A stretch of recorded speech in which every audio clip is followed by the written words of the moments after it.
Good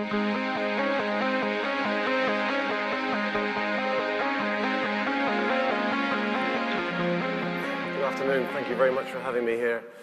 I'm here to talk about the progression there is taking place in the world of health and wellness. And in order for us to think about progression, I thought about maybe where I have come from.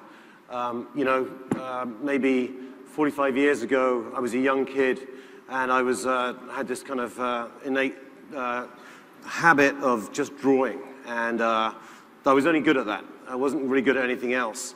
And my progression has brought me through this kind of desire to want to draw and sketch and not be any good at anything else to progress to run a design company which helps people use the power of ideas and thoughts that can be sketched, turn into fantastic intellectual property and breakthrough ideas that can help brands and companies really progress beyond where we are.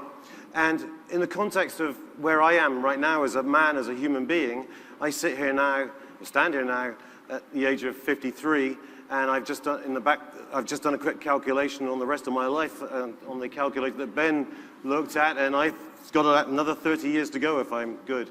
And in that time, what I see is that within the world of health and wellness, we have tremendous possibilities ahead of us. What we can do for our human bodies and the way we can look after ourselves, there are possibilities that are limitless in terms of how we can extend our health and the way we live our lives, not just where I am now, but where our children are going to be and our children's children are going to be.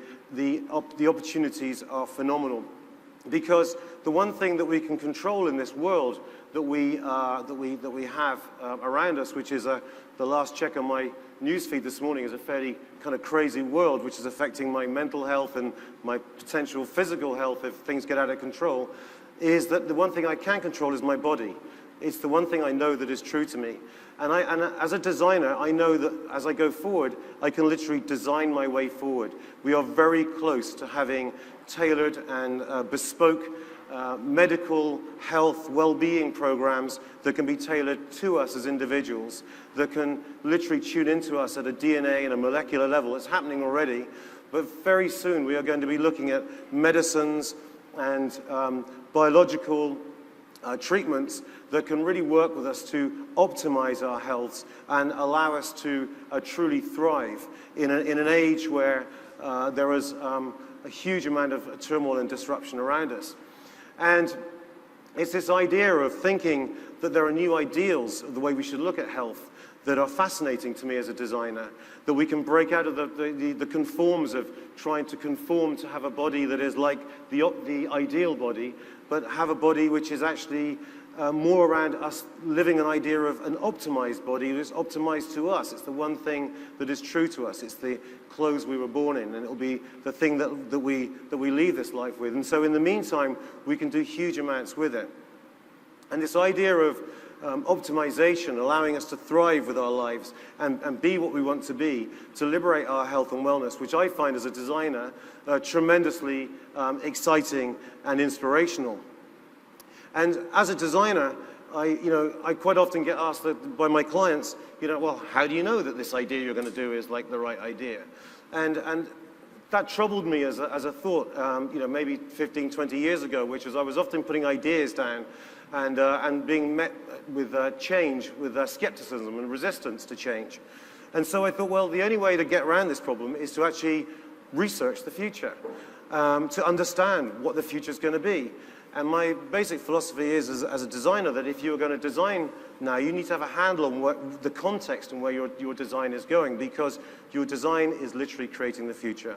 So we do our own research. We talk to opinion formers, experts in the world of health, food and drink, the human body, connections, luxury. And in the last 15 years, we've had a rolling program of research, which is a Pearlfisher Futures research. It's a distinct branch of what I do, of what my company does, and it delivers reports, insights, innovations that really can show what the major shifts in society are that we can then tune into as creatives and partner up, as the last speaker was talking about, with academics, with scientists, and the whole kind of create a community within the world of technology to literally create the future if we can imagine what we want it to be. So thank you very much, and it's a pleasure to have progressed to be at a point where I'm in a room with such inspirational people as all of you. Thank you very much.